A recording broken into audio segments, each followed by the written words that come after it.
Hello and welcome to the latest episode of the Coaches Dugout podcast, the podcast for coaches by coaches. And I'm Shasi. And I'm Herman. And this podcast is proudly brought to you by Earl Sport. And don't forget to follow us on Instagram, Spotify, and YouTube. Yes, Herman. And we have a special episode today because it's something different. We've done on coaches who coach in academies and of course grassroots coaches as well. But we haven't done something. And what is that, Herman? I think women football. I think it's going to be a very big part going forward, and I think it's gaining popularity. So. And of course with the Unleash the Raw project as well coming up, and I think there is something in store for women's football as well. And I say it's a different episode today because we have a coach who has been coaching women's football for donkey years, I must say. He's got loads of experience, bags of experience in terms of coaching women's football. And I think let's introduce him without any further ado. He is someone who has coached, like I said, women's football for quite a long time. Of course, he had experiences coaching men's and youth football as well. Unisex, Yeah, he's a unisex coach. Unisex coach. That's a good one. That's a good one. And lately, of course, he is the assistant coach for the Singapore national women's team, and I think we are so proud to have him on the show. And of course, he is has been coaching the ITE team at College East and also the combined IT team. And again, I have to say this, Herman, he's not only coached them, he's won bags of medals with them, championships with the IT women's team. I think you should know this as well. Yeah, definitely. Direct opponent a couple of times when I was with NTU ladies, and of course, let's us introduce. He is none other than Mr. Ratna Suffian. Hi guys, it's good to be here. Thank you for inviting. It's a privilege to be here actually, and I'm a big fan of your podcast. Great. They always say that, but they never like us. I think thanks for being here.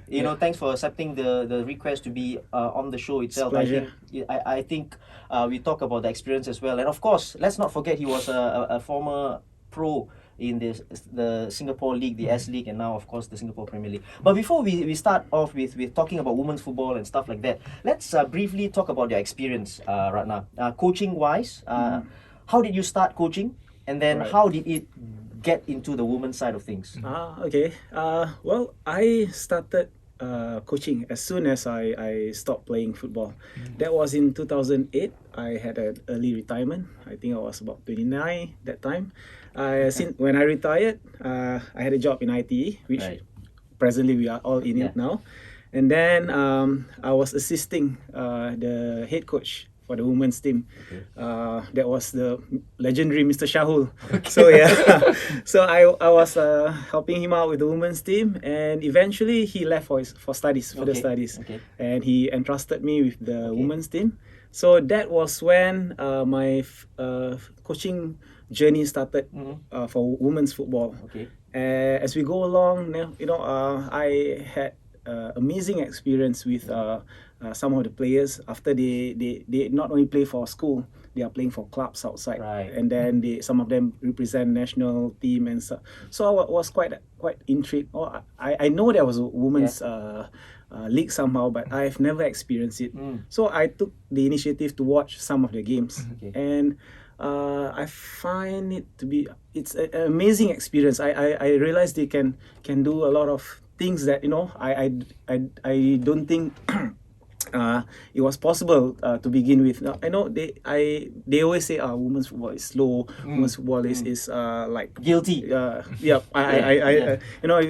a lot of those saying that, but when I went to watch, and I see there's a lot of potential, a lot of things that we can improve on, a lot of things that get me psyched to learn more about that. So that's how I started. But when there was the opportunity, when, like you said, Mr. Shahul left, right, for studies and stuff like that, was there like a choice? Like, was there apprehension in your head? Like, wow, women's football is the first. That was the first time, right? Taking a women's team, right? Was there like, how do I do this? Like, it's difficult. It's difficult, because it probably there are differences. No, this is something that has been I wouldn't say bugging me, but this is something that we need to straighten up because right then, as a young coach, probably that was the apprehension I have. But as I grew, I acquire more knowledge and stuff. I realized that as a coach, you are teaching the sports. You're teaching football. Okay. All right, and no matter it is a sports that's played by both gender, boy or girl and stuff. Yeah. So it is not gender specific sports like, for instance, the swimming with the legs up with the synchronized swimming. Yes. Right. That is a gender legs up in the air. Okay. That is a gender specific. Right. I want to say sepak takraw. No. That is a gender specific sport. You teach them to be graceful, to do all the acrobatics and to be like ladylike and stuff. But football is played how it is supposed to be played by both men and women. Another analogy I can use. There's no difference in the rules. Precisely. There's no difference in the rules, the time of play and stuff. And if I can cite another example, if you teach somebody martial arts, let's say boxing or karate, if you ask somebody to punch, you don't ask them to, okay, you punch like a girl, you punch like a man, you punch to hurt, you punch so that fella can bleed, and so it's the same like football. Okay, you don't teach a women's football differently than Kick gracefully. kick graceful. No, you kick with power, you kick with intent and so on. So I think that is the misconception that people have. You see? Yeah. So you talk about that. So do you think is it to coach women you need a special breed of coaches, or is it all coaches are able to coach? I think this is yes and no. Yes, because probably you need a bit of time to acclimatize of how the environment of women's football are. Okay, you need to understand how their habits and stuff. They like to ask questions. Okay, which is to me is very good. The reason why they ask questions is they want to be sure. They want to do exactly as what the coaches told them. Sometimes when you coaches boys or what, I know everything. You know, that's the thing. So no. Also back to my question is not a gender specific sport. So everybody can come in and coach women's or men's football. But at the same time, I think it's also very important, isn't it, for a coach to understand the difference between men and women. Oh, definitely. Because physically, as much as you want to say that this is not gender specific, Can I jump in with the same question? But does this come with experience then? In terms of maybe knowing characteristics of a woman, for example, as opposed to the guys, right? So does this come with experience, or you did like homework before you actually start? I think I did a bit of homework before I start. I start to ask coaches who have coached women's football for a long time, and also it comes with experience. After a while, you have a bit of like the knowledge of how do you handle certain situation, how to be respectfully showing demonstration and not infringing into their own space and stuff. True. But at most of the time, I think the players understand. If I have to show a demonstration that I need to give a body push and stuff, they know that it is like it is perfectly professional. You have to tackle. You have to I want to say this, right, as a woman, and you talk about demonstration, I wouldn't want you to push me. but just going back to the same the same questions, right? Are there any specific differences, like between men and women football? For example, I don't know. It could be character. It could be physiology, physical. Obviously, there are, right? But I'm saying specific examples, like how you would maybe coach this person, a lady, the same drill maybe, but differently. I don't know. What? I think the difference will be very little. Okay. You'll be amazed of what the ladies are capable of, especially the top level, the national players and stuff. Whatever that you coach or you expect of the men's football, you can expect almost the same. Right? Of course, like you say, there's difference in physiology, strength wise, power and stuff. But playing wise and tactical wise, individual technical skills, they are there. They are there. Yeah. Yep. So I think what are the important qualities if you want to be a women's coach? I'm pretty sure there's a lot of coaches out there who thinking that this might be the area that I want to delve into. Yeah. I think the most important for us men, right, Yeah. is whether it is to be a coach, to be a husband, to be a boyfriend, is to listen. Okay. You need to listen seriously. I think his wife is listening as well. So that's the reason. Okay, because my experience with the women's players, sometimes they like to air out, okay, what are the things that they don't understand, what is their grievances, what is the thing that they want to improve on, which I find very is an honest way to improve, because you're very frank and forward in say, yeah, I do not know this, how do I do this and stuff, and what can I improve on. Again, like I said, that's a bit different with the men. They assume that they know everything and stuff, and you know, and sometimes when we tell them, you know, but I mean, not being biased, so we have women's player who are like that as well. Okay. You know, which Definitely they different player, yeah. different characteristic. But listening and is really one of the thing that you need to listen and understand, and knowing where the player is coming from, and of course respect, right? Respect. What I meant is you do not draw the line that, okay, you are a women's player, this is how you play, this we are men, this is how you don't do that. You you treat them as equals. Yes. Right. It's very important. Yeah, you treat them as equal, or even more, you know. And I think they can feel it, right? If Yes, of you course. you treat them with respect, and then I think even if you are men, I think they Right. they can give you the same respect. Yes, so that's how I've been coaching, and thankfully, you know, players that I've coaches in the past, they're still with me. Some of them got married, have kids, and they still come back to play with me for the And club. you're still listening to them. Sometimes listen too much, you know.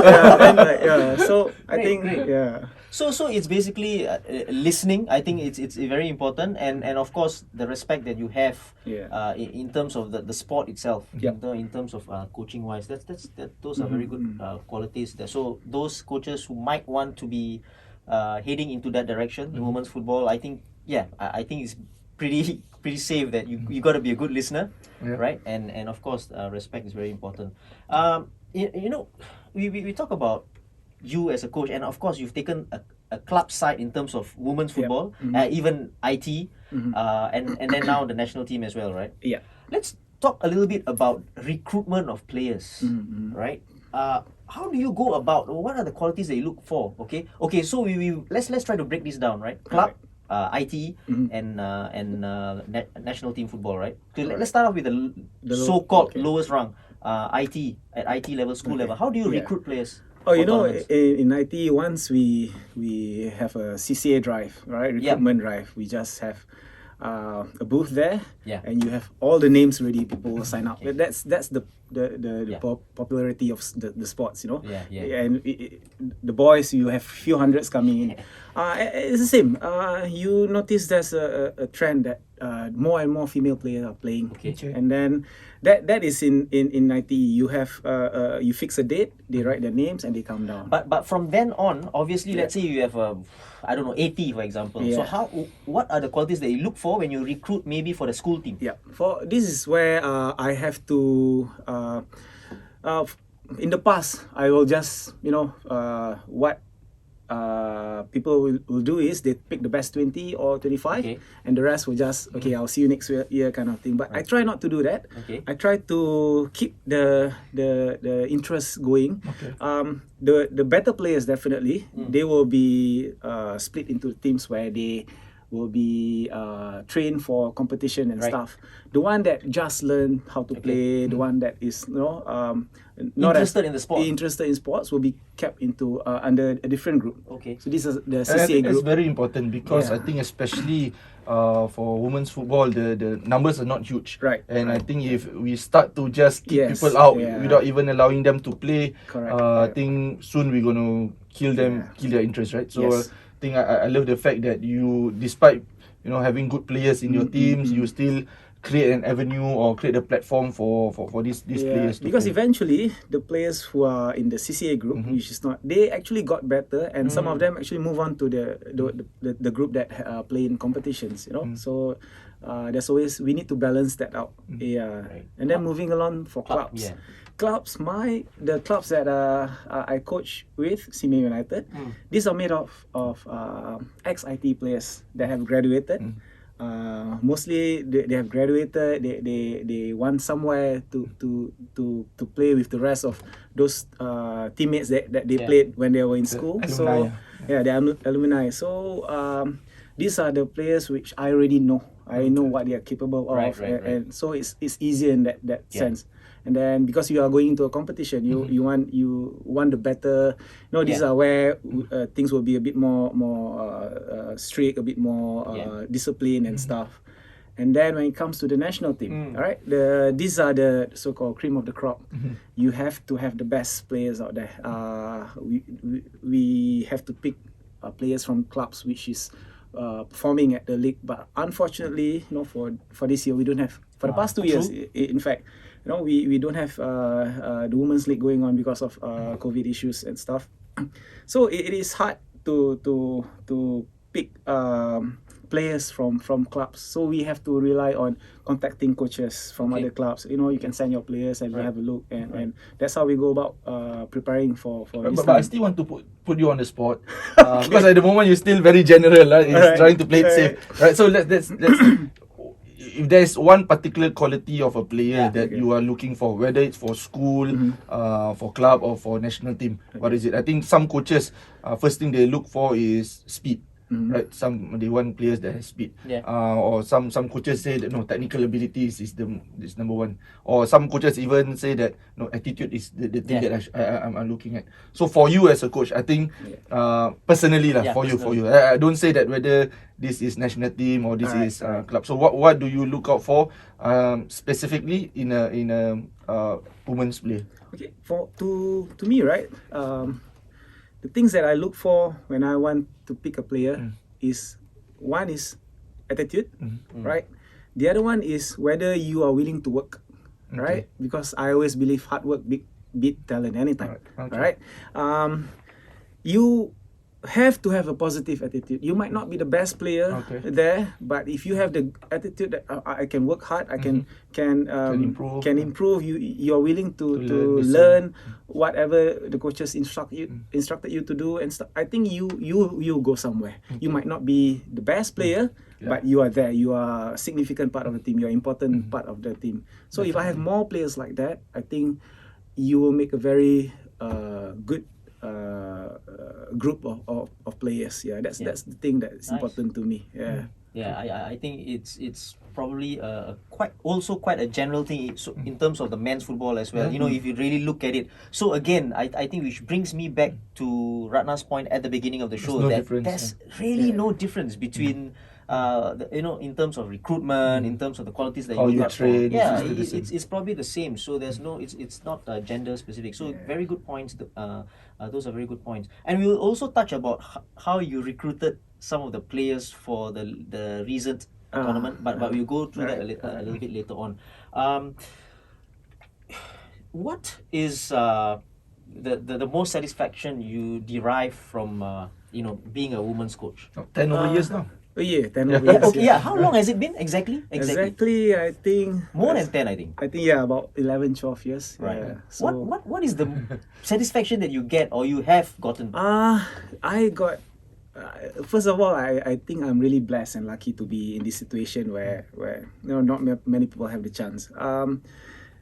If you look at it in terms of the younger players, right? I'm a teacher and I'm a coach. I'm a teacher coach. So the satisfaction I get is when I'm teaching the IT kids, right? They are in my team.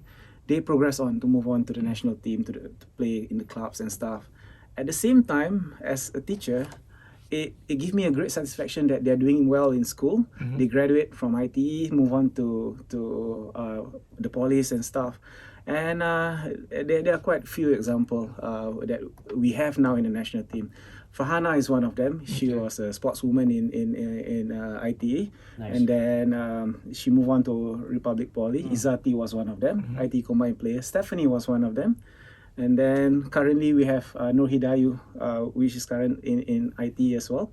And then I might have missed a few players, but Rauda was another one. So almost half the team is players that I've worked with before in school, and then that alone is a huge satisfaction for me to see that they are progressing and they are moving and they are at a stage of their life where they are in higher education and also playing at the highest level of football. Right. And then on a personal note, on a club level and stuff, it gave me a good feeling when I see all my old players coming together. You know, whether they are married, we have kids now, some of them, and then they it's like reliving the past. You know, like, oh, okay, we play, we're gonna try.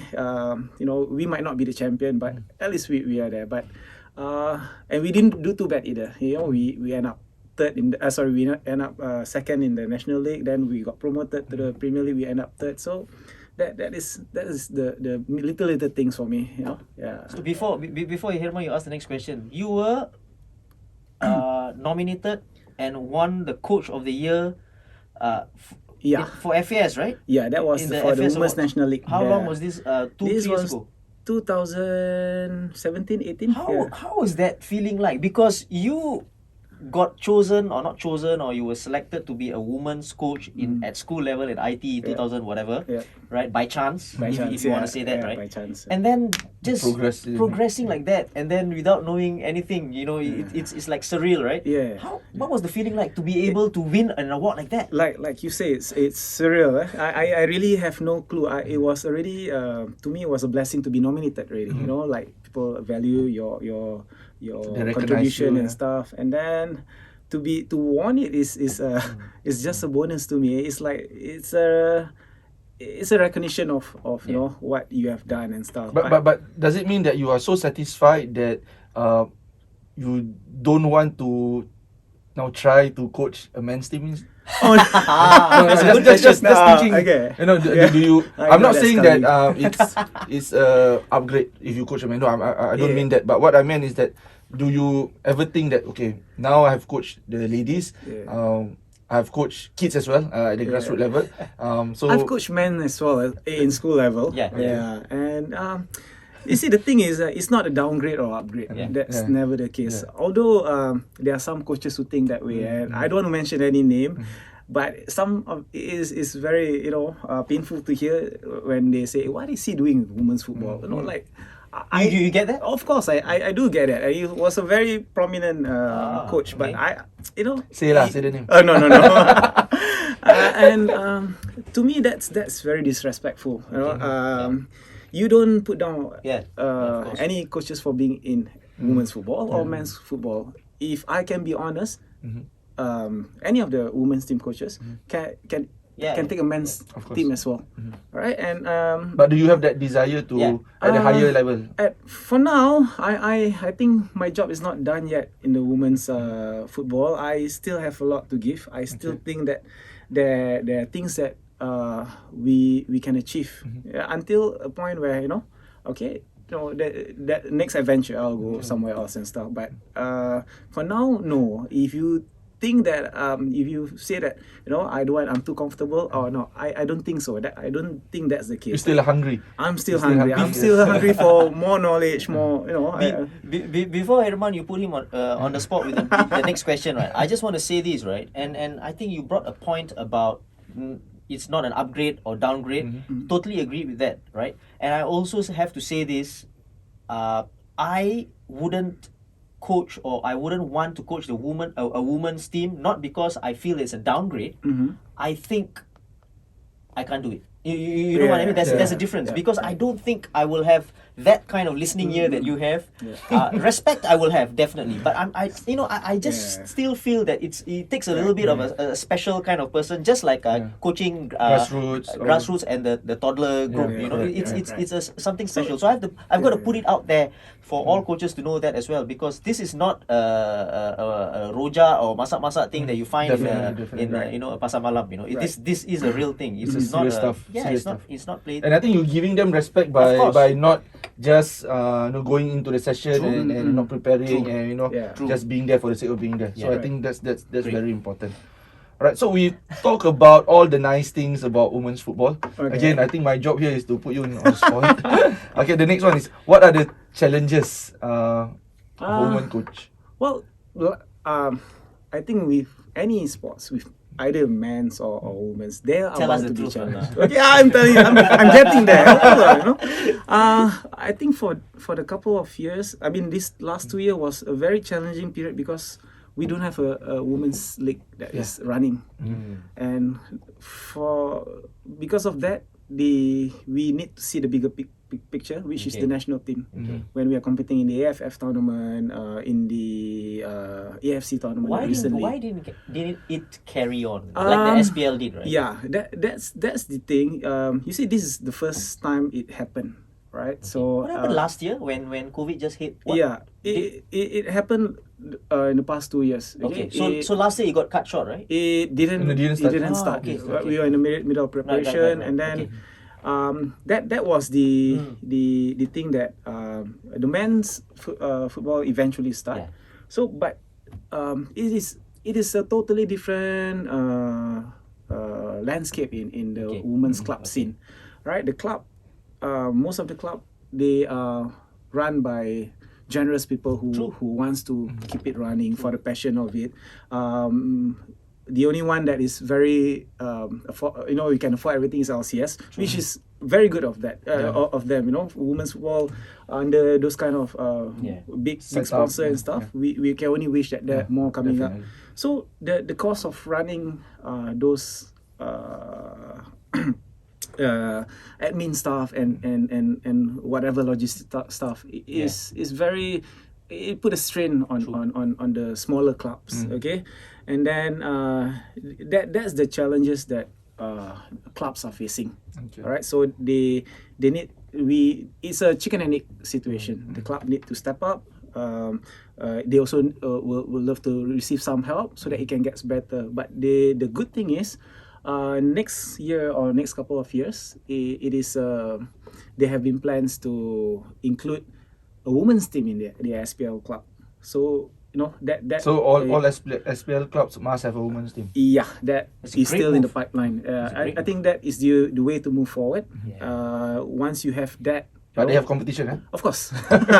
So yeah, that is one of the challenges to make our club sustainable, to make our club able to compete, to have certain sum of funds to go around, you know, to sustain themselves throughout the year or the next couple of years.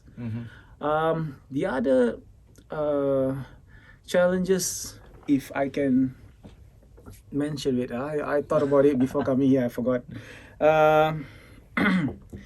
But what about the numbers of players or quality of players? To be fair, The pool, you mean? the The pool, pool, yeah. yeah. But to be fair, I think you got it a little bit easy because you are coaching the ITE teams. Okay. That's just bitterness. Bitterness. No. I'm not being bitter, but Come just on, from yeah. my experience. No, but truly, I think on the outside, I think in terms of the pool and in terms of the quality, I think it sometimes a bit I would difficult. agree to Yeah. a certain extent. You know, you can just put them. I will not say anything, and they will do the job. That is something which I think we always been blessed with, either Men's men team or or women's team in the IT. Yeah. You know, they are there, and the combined team is very strong. Very It's like strong. it's like Super strong. the S League All Star, you Yeah, know, or the definitely. women's All Stars. But also the game have stepped up now. You know, yeah. the players are getting better in terms of education wise. They are moving on to the polys. Yeah, Now RP and It's PP just as is strong, is just as strong. And I hate to say it, probably I'm the one who's shooting myself in the foot because I'm the one who providing them with all this. You know, sometimes we have the student officer say, "Hey, you have any player who's keen? You know, result is not good." So, as a teacher, you want that. Okay, Yeah, go ahead, you go want and that get to your happen. higher education and stuff, and you know, at the same time play in the polite game, in the IVP game. And then when you meet them again, oh, this is my old players. They know exactly, you know, how I can play, and that to a certain extent, the advantages is getting lesser and lesser. The police now are getting stronger. You Because know? when I used to play him for life, I just hope that it's going to rain and we're going to play at the school. Yeah. So Yeah. But, yeah. Whenever I play him, I'm just afraid of the whistle at the side. You know, I don't know whether it's from the referee or it's his mouth. No? Yeah, you know, Extra I advantage. think the point that Herman brought about should be also discussed in a different episode in terms of does a coach really have a say in a team that is very good? Because Okay. I think you know we can talk about all the best players in a club, all the best players in a team, all the best players that you have, but I still think that you need that coach Definitely. to do Definitely. something. Yes, of There is course. there is Right. no way in hell. And again, this is something to discuss in another episode. Yeah. But I have to say it right off because since you brought it up as well, there is no way in hell Man City is going to win the league if Pep isn't there. Yeah. I have to put it out. Yeah. People say things about Pep. People say things about Klopp, or whatever. You know, they have the best players in the world. Correct. Yes, but if you don't have that, you don't have Pep, for example, in Man City wouldn't have won it last season. Give me some credit, Think- Herman. think Yeah. that- I did something. I'm you know? fine. No, I'm fine. No, I think the team Yeah, building yeah. part that he did, Yeah. the fact that the players they are good, but they want to play for each other, Yeah. to play for the team. I think that's good, and I think it's all down to Of the course. coach, right? And I think credit to NTU when Alamak. you are playing NTU when you are taking NTU. I find them to be one of the They make it difficult. toughest because they are older in terms of age and stuff. yeah. And then they are physical side and stuff. And IVP has always been very lively with Yeah. NTU and now NUS and SUSS and so on. Yeah. Yep. Before Herman, you asked him the question about the qualifiers and stuff Okay, like that. alright. I gotta say this: the Coaches Dugout podcast. You find us, please, if you're listening in, if you're watching, please subscribe to our channel on YouTube. Get us on Spotify, and I gotta say we are proudly sponsored. Apparel sponsors Earl Sport. So Alright. thank you Earl Sport as well for doing this. Yep. So next question. Okay. Team just came back from the qualifier. Alright. So now we move it to the international stage. Alright. How was the experience for you personally? For me personally, I think it's Where was this held This is Tajikistan. We asked right? because we keep getting Central Asia. Okay, Yeah. and what tournament is this? Please introduce the tournament. What were you there Yeah, for? Alright, that was for the AFC qualifier. Okay. So the Asian Cup is held in India next year, Delhi in January, February. So this is the qualifier that initially we have 4 in a group with North Korea, Iraq, Indonesia. Yes. But North Korea and Iraq pull out last minute, so Okay. we only played Indonesia. We have to play a 2-legged match with Indonesia. So it was, to me personally, it was an eye opener. Okay. Because this is my first AFC qualifier match. Previously in 2019, I went up as an assistant coach with the AFF Okay. in Bangkok. So this is a totally different level altogether. The whole organization The whole- of the tournament, the setup and- that's what yeah. coaches live for, right? Yes, yes, and then of course because of the COVID situation, everything have to be proper. We have to take our swab test, PCR test, every few. Yeah, I'm tired of it. My nose every week have Getting to. bigger, not bigger. So yeah, and then I the preparation we had. We said I personally thought that the girls did well. The girls with the very limited time that we have to train. We You did don't not- have to get a chance to play. we didn't have friendly any matches chance as to well? play any friendly matches. Our first international friendly matches was when we get there. Okay. We play against Tajikistan, and that was the first after 2 years that we play against any team. That's sad because if only we had played a few more games, then we would have a bit more ready and stuff. The match fitness is important. Surprisingly, match fitness wise, I think we did something right. The girls are quite. I would say they have no cramps, no nothing, all throughout the game. So that's something was done right in terms of SNC. And then playing wise, you look at how Indonesia play technically. They are individually technically I can see that. very good and stuff. and that is the level that we Yeah, sure. we wish Yeah. to be. True. And I'm not saying that they totally outclass us. We had our moments, and it is just unfortunate that we didn't manage to equalize.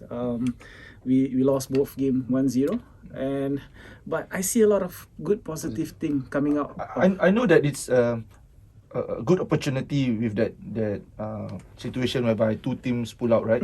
That good opportunity for you to Yeah. win and qualify. Advance to the but now if we look at in terms of development, Yeah.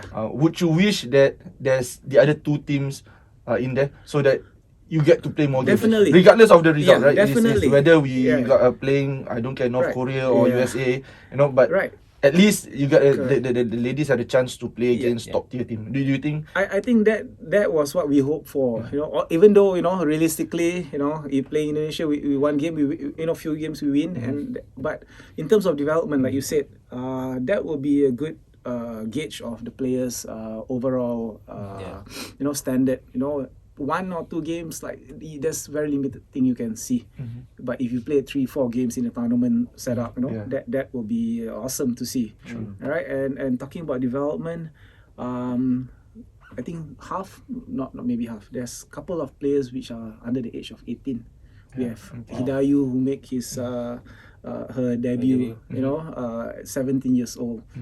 We have Venetia, and then we have Lila, 18, 19. We have Dania, which is 17 years old.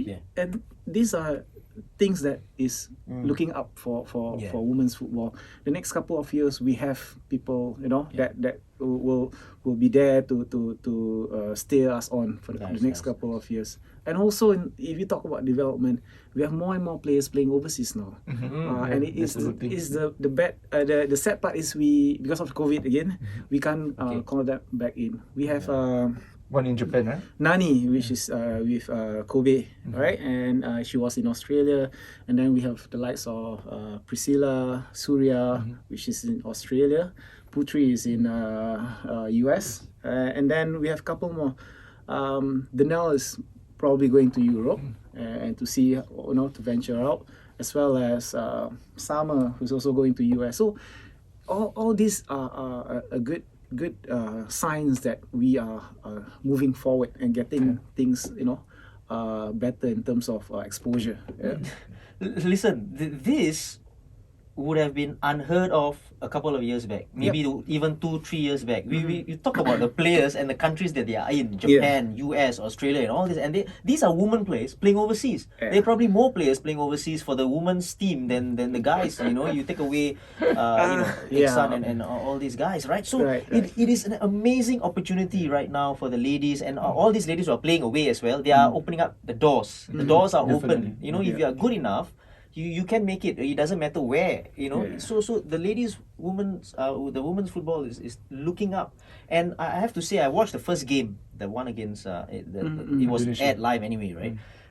You ladies let in a very bad goal in the early stages, the first game, right, from a corner, right? So but apart from that, I think they gave their all, and it was a good situation, good tournament for the ladies. I want to ask you this, and again, nothing to do with now. It could be in 5 years' time, in 10 years' time. In terms of the national setup, do you ever think that you would be the head coach? In terms of ambition, not whether you would. And listen, this is not about present trying to take over somebody, or it's nothing to do about that. I'm talking about ambitions, maybe in 5 years, in 10 years. I don't know.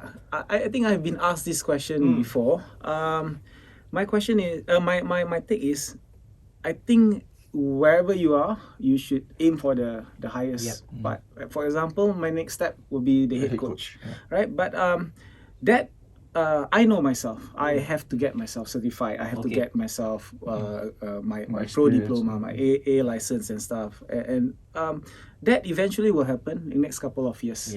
And as of now, I'm happy to be where I am now. To be assisting, to be contributing in the ways that I can. Right. So if you ask me whether in future will I like to be the head coach someday, the answer is yes, maybe. Nice. That will be sort of Aspiration. my aspiration, a dream for me, because previously I was the caretaker coach. Yeah, I was the caretaker coach for a year actually before Coach Stephen came. I've already known that they were told me you will take over until somebody else came, and we were supposed to go to AFF for competition, but COVID happened, so I didn't manage to take a team. But so be But the it. I take it. experience Yeah, I is take it as a still blessing. Nice. learning. I learned every single moment from the players. They taught me a very invaluable lesson. You know, they see me sometimes as a joker, somebody who's annoying, who's always irritating them. But that's me. That's me. That's I have to. That's my persona as a coach. Personality, Yeah. So, but they know I can get serious as well. There are things that they showed me that, you know, one thing is you can never beat them at passion, right? They are very passionate bunch of people. When we go to the trip, when we go on the trip, there are people who took no pay leave to go to the trip, because we will be out for almost a month, With the 2 weeks quarantine with and the whatnot, quarantine right? and stuff. Something we didn't know, right? Yeah, and some of them have to bring their books to study, to do their projects and stuff. Some are at their year-end project and whatnot. This is the little things The that sacrifices people, that they the take. sacrifices. That this is something that you can never take that away from them. And some who just started their career, you know, have to give some important job a miss, because, you know, that's job progression for them at the end of the day. So these are the things that that, you know, the public didn't see. And the preparation towards the game, you know, a lot of things has to be done. I have to give credit to the coaching staff, the backroom staff, Yani, Siti, and Wansin as well, you know, preparing us for so many logistical stuff to go there. And also the media coverage, right? I thought we did excellent. There was updates on TikToks and Instagram and FB, and I have to give credit to FAS Media Official Miss Adina, because she did a very wonderful job with all this. You got a list of names This to mention. this is actually a rehearsal. Wait. This is I actually remember the award, names. You see? this is actually the Play the music. rehearsal Play the music. for when Ratna wins the Coach of the Year award. No. Just quickly play the music. I think credit should be given when it's due. Right. But talking about that, right, I still want to put you on the spot now. Do you What's think wrong with you? Do you think there's a female coach that is capable of taking the Oh, good question. women's national team? Because all around I see male coaches. Whether the school scene, Good question. school scene. Most of them are male coaches. Even the club, still male coaches. And even now the national team, it's male coaches. Do you think there are coaches, female, who are capable of stepping up and taking up this role? I think eventually there will be. Alright. Xiaoshan is already taking their pro diploma, which is currently going on and stuff. She's one that we can work with in the future, because she'll be the face of. It's good to have a woman's as a, no matter what the qualification. It's always good to have a woman's as a head of, you know, the coach and stuff. We have coaches that's up and coming. Chris is one of them. I think eventually, you know, she will get those certification and experience that will be needed. And then You got Angeline as well, right? And Angeline is the coaching for Seychelles national women's team. So it is slowly coming out. You know, what we need to do is to have more female coaches to take up coaching role. We have Ernie, who is also coaching the under 14 and under 12. That is a step forward. And we have some of the players who also have their C license. So it will be a good thing. I think it's a cycle. Yeah. So once you have a pool of players, these players will play the game, and then after that they will start to become coaches or administrators. Right. So I think that's why it's very important for us not to just not allow any of the ladies to play. Because even if they don't make it to the national team, some of them could be administrators, some of them would be, you know, parents who would be just as supportive of their child playing the sports. I think this is very important. And it's it's about creating jobs as well, right? Yeah. You know, these ex-players who've played the game, they know the game, and then they're progressing into the coach's role, admin, whatever role, right? So I think it creates jobs, and I think it's a good thing.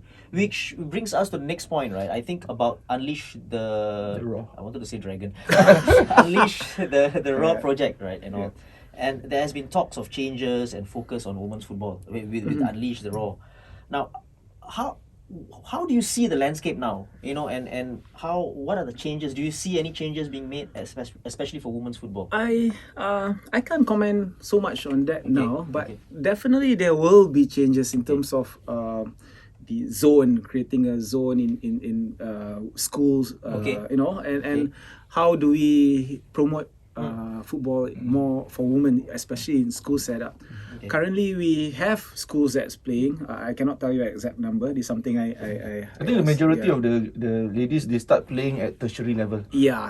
Whereas the more boys, serious, they start they It's started pretty off- late, isn't it? Yeah, It's it's pretty late. late. So I think if we can start Right. at the primary school So level, I think that's one of important. the objective is to get more girls playing Okay. when they are younger Very at young, primary yeah. school and stuff. So I think that is one of the points in Unleash the Raw. So the rest of it I wouldn't be able to tell because you know there's so much Waiting into for it. the But- press but- conference. But just looking at whatever you said from start till the end, or till now at least, right? I think things are looking up. You know, we talk about the Yeah, players definitely, playing abroad definitely, and then trying to get women's coaches in and whatever. You know, The thing is to continue the continuity. correct. Yeah, this is one of the challenges to continue. If we can get this kind of vibes for every single competition, not only international as well as the club scenes as well, then we will have something to. I think to get through. I'd say make it compulsory for every club in the SPL to have a women's football team. I And think then that's part of licensing. yeah. It has to be. It has to be. Yeah, You know, and right. it has to be done. I think that's a very good point. Irman. Okay, so last question. Are you gonna put me on the spot again? No, so I know that you love what you're doing. So any advice for upcoming coaches, whether women coach or male coaches, who wants to be part of this coaching in the women's football? I think it's an understatement when you say I love what I'm doing. I'm living the life now. Seriously, I didn't know that I could sustain coaching for women's team until for so long. That is also because it is. I come in with an open mind. Yeah, Coming with open mind.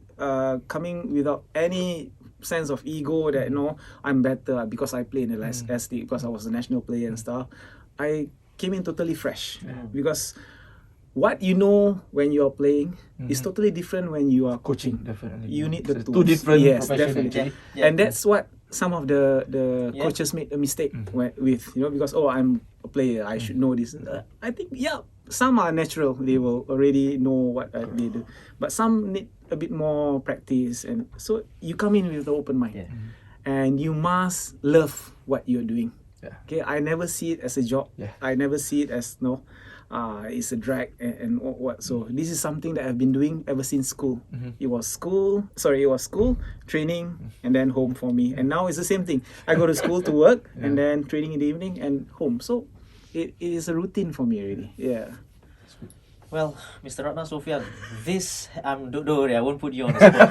Right? No, I think this has been a great episode, Irman. I said it at the beginning, right? It is the first time we're having a women's coach, a pretty specialized episode in terms of women's coaching, and I think this has been great in terms of the ideas that you put out, in terms of things that you put out that we don't know, listeners won't know, viewers are watching this on YouTube, you wouldn't know, because I didn't know as well before this as well. So and I have to say this, I like to dedicate this episode to all the women coaches out there, women players as well. The sacrifices that you've made, like what Mr. Ratna mentioned in terms of the working without pay, unpaid leave or whatever you want to call it, going abroad, studying while you are in a big tournament like that. So this episode is dedicated to the women footballers, women coaches? Irma, you have anything? So I want to add, because since this is a special episode for the Yeah. women's football, I want to have a big shout out to all my ex-players Nice. in NTU and Great. SP. We might not be the best, but we always give IT Definitely. a run for their money. Right? I'm hoping that no IVPs on this year so that we can meet But now again. the coach is Chris. Oh, alright. Alright, so Okay, we will take this chat after the show. Okay, y'all can go on and on and on. But again, I have to say it before I say a big shout out to IT College East as well, because that's where Ratna is teaching as well and coaching as well. So a big shout out to College East IT. I think he has College East has already also given Mr. Ratna lots of support. Oh, yes, definitely. In It is terms something, of coaching opportunities and stuff like that. So to College East IT, big shout out to you guys as well.